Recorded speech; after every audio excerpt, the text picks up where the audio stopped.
नमस्कार लातूरकर, कस काय? आज राजूरला जायचं होतं मित्र कंपनीला भेटायला. मग आपल्या दररोजच्या रुटीनुसार आलतो शेताकडं. म्हशीचं दूध काढलं, मग त्यांच्या पोटा पाण्याची काही सोय बघा म्हणून जुंधळा कापून आणला.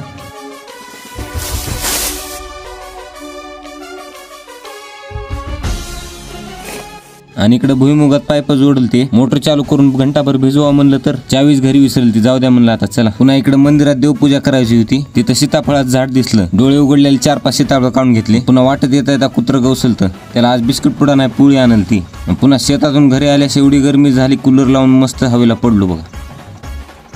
पुन्हा राजूरला आल्यास धर्माबाईच्या घरी आलतो. महाळाच्या पूजेला ती टकामका आणि मोहाची पानं लागतात. ती मला तर काही कळण्यात कसले असते. ते बाबाला सोबत घेऊन आलो शेजारच्या गावात. त्यांनी नदीत जाऊन हुडकून आणले. मी म्हणलं आपल्या पुढच्या पिढीला कसं कळलं राहते आता. मग तिथून कल्टी मारून आलो इकडे मित्रासंग बसायला. लय दिवसानं मित्र भेटल ते. मग मस्त गप्पा मारत बसला. शशीभाऊ सेंट मारून आल. ती म्हणलं कोणचा मारला? तो मोगरा सेंट मारला म्हणली. तिथून धर्माबाईच्या घरी आलो जेवायला.